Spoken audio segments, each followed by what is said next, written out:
Et il m'a appris la valeur du dur travail.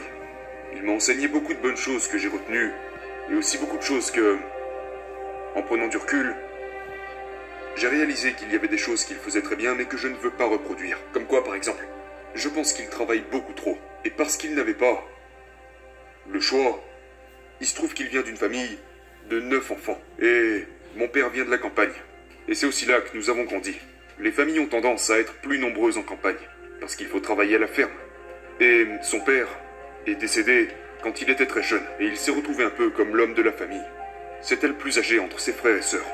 Donc c'était à lui de devenir le père et apporter l'argent. Donc, je crois qu'il s'est habitué à cette vie de travail, et en fin de compte, il a vécu pour travailler, mais il n'a jamais travaillé pour vivre. Et c'est une chose que je ne veux pas faire. Ouais, en fait, c'était une nécessité pour lui à un certain moment, mais je sais très bien maintenant que ce n'est plus du tout une nécessité pour lui. Mais il continue de le faire. Ouais, d'accord, parce que c'est devenu un schéma, un trait de sa personnalité. Ouais, c'est difficile de retirer ça. Voilà, et je pense que s'il ne le fait pas, il se sent inutile. Mais maintenant, et c'est devenu possible parce que je suis très riche maintenant, je veux m'assurer que tout soit pris en charge pour mes parents. Et je pensais qu'après en être arrivé là, ça deviendrait plus facile, qu'il prendrait sa retraite, mais non, il garde le même rythme. Donc maintenant j'ai compris aussi que il a besoin de ça pour maintenir sa santé mentale. Parce que s'il ne le fait pas, tu sais, très souvent, quand les personnes âgées prennent leur retraite et qu'elles ne font plus rien, elles meurent peu de temps après. Parce que leur cerveau, je crois que c'est dû au fait qu'elles ne font plus travailler leur cerveau. Tu sais, ils doivent rester actifs ici. Et je pense que c'est ce que fait mon père.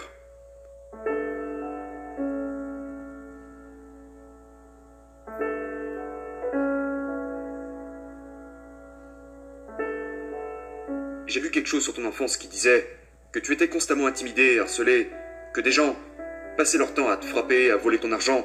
C'est la vérité? Ouais, je crois que ça m'a laissé une cicatrice dans ma tête. Et, ouais, j'ai commencé les arts martiaux dans le but de me défendre. Contre ce genre de choses, du coup? Oui. C'est l'une des raisons pour lesquelles j'ai commencé les arts martiaux. Pour pouvoir me défendre. Quand j'étais jeune, j'ai été victime d'intimidation. Et, à l'époque, je voyais ça comme une expérience très négative. Et ça l'était. Mais je réalise, maintenant, que le fait d'avoir été victime d'intimidation quand j'étais jeune m'a énormément aidé plus tard dans ma vie face à toutes les guerres mentales auxquelles j'ai dû faire face dans le monde du MMA. Parce que le MMA est un sport très égoïste. Et on reçoit beaucoup d'intimidation quand on se prépare pour un combat. Particulièrement pendant la promotion du combat, lors de la conférence de presse. Mais je m'y suis habitué depuis que je suis tout petit. Donc nous voyons très souvent beaucoup de combattants perdre leur sang-froid. Et ça peut leur faire commettre des erreurs. Mais ça ne fonctionne jamais avec moi. Parce que j'ai cette espèce de bouclier qui me protège de tout ça, que j'ai vraisemblablement construit durant ma jeunesse.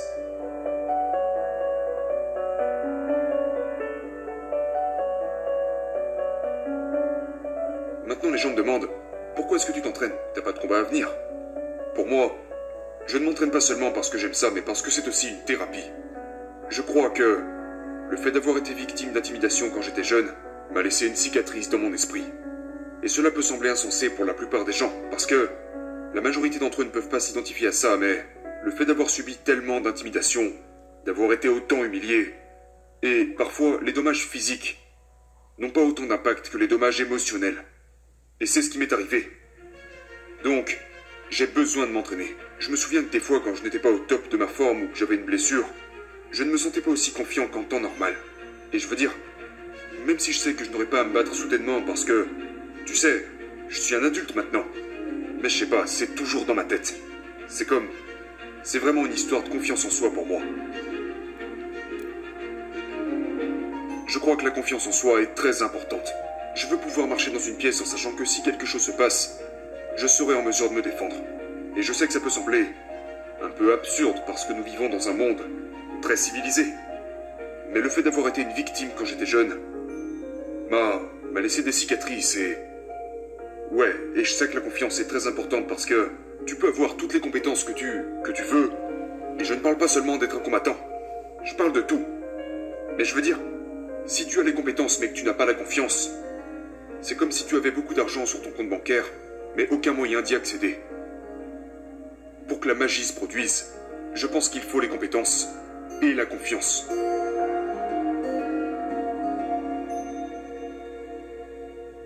Quand tu te prépares pour un combat, c'est le stress, la peur. C'est insupportable. Mais il n'y a pas de courage sans peur.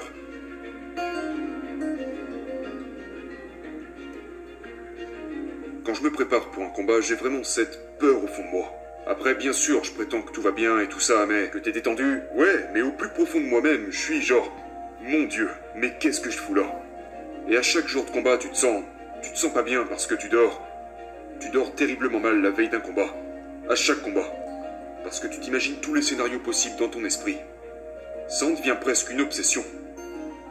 Mais je pense que ça renforce cette tolérance et ce courage de faire face à une certaine adversité à laquelle tu ne serais pas en mesure de faire face si tu n'es jamais passé par là.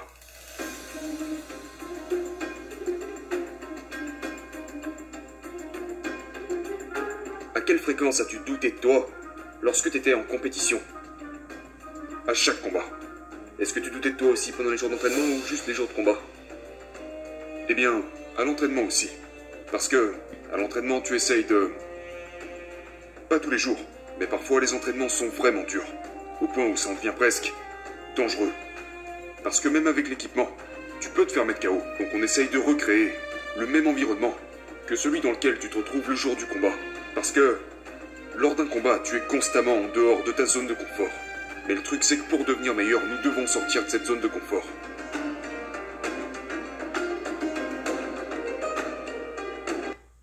Atenção para você que é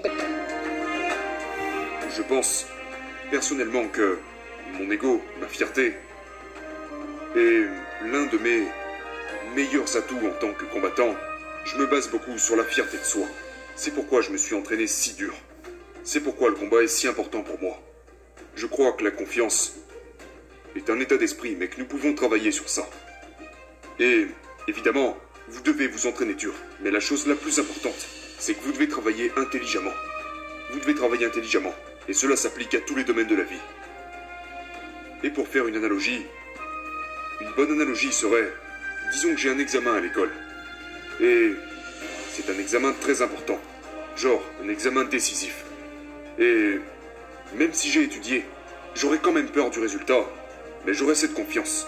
Mais j'aurais quand même peur. T'es confiant parce que tu sais que t'as fait le travail. J'ai des raisons d'être confiant. Mais ça ne veut pas dire que je n'aurais pas peur. J'aurais même autant peur que si je n'avais pas étudié du tout. Et c'est la même chose pour un combat. Donc la confiance est... Si je me bats, il y a toujours un facteur inconnu. Parce que je ne contrôle pas mon adversaire. Mais la chose que je contrôle, c'est moi-même. Donc je vais m'entraîner aussi dur et aussi intelligemment que possible pour que le jour du combat je puisse me dire qu'il n'y a aucun moyen que je sois meilleur que je ne le suis actuellement.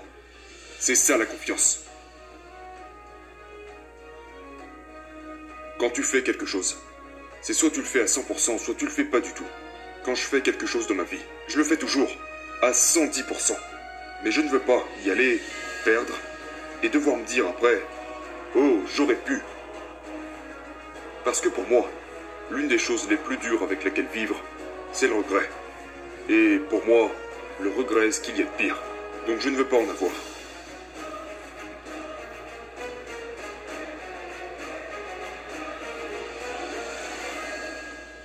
J'ai fait face à beaucoup de pression très tôt dans ma vie.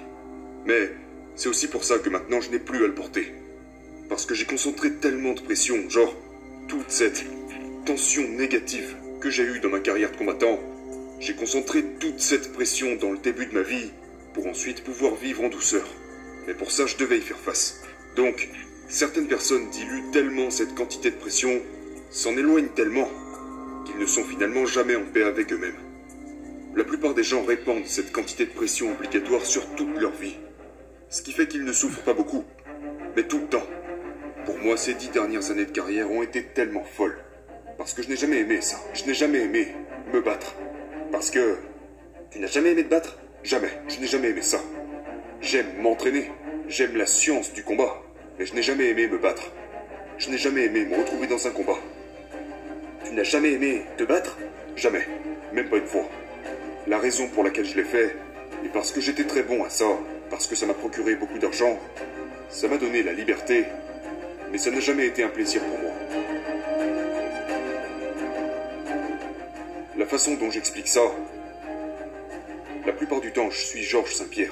Je suis un mec sympa. Je n'aime pas me battre, mais j'aime m'entraîner. J'aime le fait d'être en forme, le dépassement de soi, la science derrière tout ça. Mais le combat est insupportable. Je l'ai fait pour ce que ça m'a donné, ce que ça m'a apporté.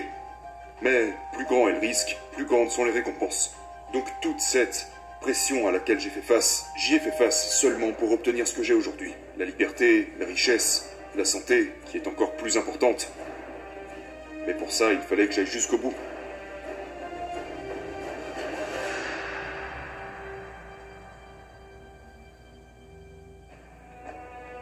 Georges Saint-Pierre déteste se battre.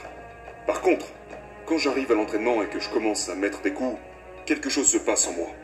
Comme une transformation psychologique. Parce que je me souviens du mécanisme de mes mouvements et à quel point je suis bon à ce genre de truc. Et rapidement, tu retrouves cet instinct animal et t'es là genre...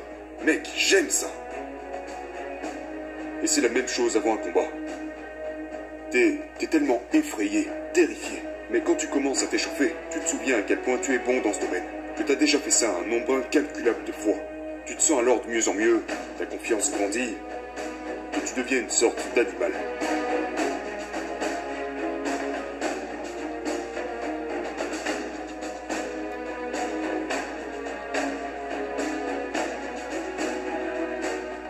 Je me force à trouver du confort dans des situations extrêmement inconfortables. Et je crois que le plaisir de la vie est aussi lié à un soulagement de la douleur.